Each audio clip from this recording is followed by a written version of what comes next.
उपवास म्हटलं की आपल्याला साबुदाणा खिचडी, साबुदाणा वडा, चिप्स, कुरड्या हेच पदार्थ आठवतात. पण आज जो पदार्थ मी तुम्हाला सांगणार आहे तो चवीला तर उत्तम आहेच, पण आरोग्यासाठी सुद्धा अनेक प्रकारे फायदेशीर आहे. घरातील महिला घरातील सर्वांच्या आवडीची व्यवस्थित काळजी घेतात, पण स्वतःसाठी काही करायचं म्हटलं की त्यांना कंटाळा येतो.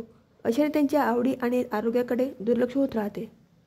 तर या नवरात्रीमध्ये तुम्ही साबुदाणा वडे, चिप्स असे अनहेल्दी पदार्थ टाळून हा हेल्दी आणि टेस्टी पदार्थ करून बघा.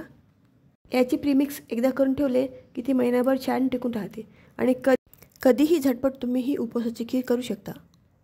तर मग करूया हेल्दी आणि टेस्टी मखाण्याची खीर. तर प्रीमिक्स करण्यासाठी मी इथे 1 कप मखाणे घेत आहे.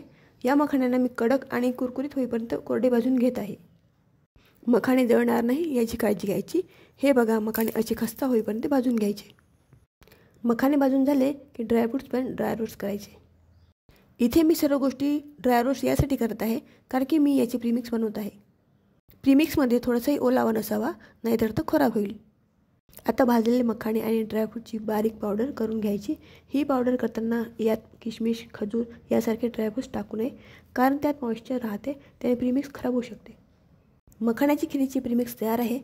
हे तुम्ही एका एअरटाईट कंटेनरमध्ये भरून ठेवा. याने हे महिनाभर छान राहणार आणि खराब होणार नाही. आता मी 3 टेबलस्पून प्रीमिक्स तुपामध्ये हलके भाजून घेत आहे.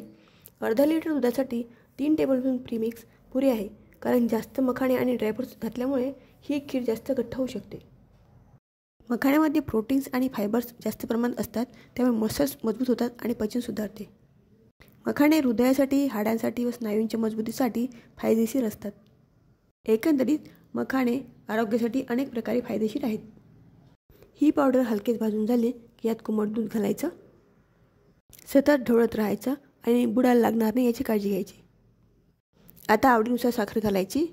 मी इथे अर्धा लिटर दुधासाठी 3 टेबलस्पून साखर घातलेली आहे.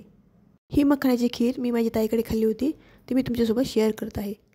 मला कशी वाटली ती मला कमेंटमध्ये नक्की कळवा. खीर घट्ट झालेली आहे. यामध्ये मी आता जायफळ आणि वेलची पूड घातलेली आहे. प्रीमिक्स तयार करताना यामध्ये सुकामेवा घातला होता, म्हणून मी आता घालत नाही आहे, पण जर तुम्हाला हवा असेल तर तुम्ही घालू शकता. पौष्टिक मखाण्याची खीर तयार आहे. या खीरीला तुम्ही तुमच्या आवडीच्या ड्रायफ्रूट्सने गार्निश करा. यावेळी इतर पदार्थाबरोबर ही खीरसुद्धा तुमच्या उपवासाच्या थाळीमध्ये असू द्या. व्हिडिओ आवडला असेल तर नक्की लाईक करा. नवरात्रीचे 9 दिवस मी तुम्हाला असेच हेल्दी आणि टेस्टी उपवासाचे पदार्थ दाखवणार आहे.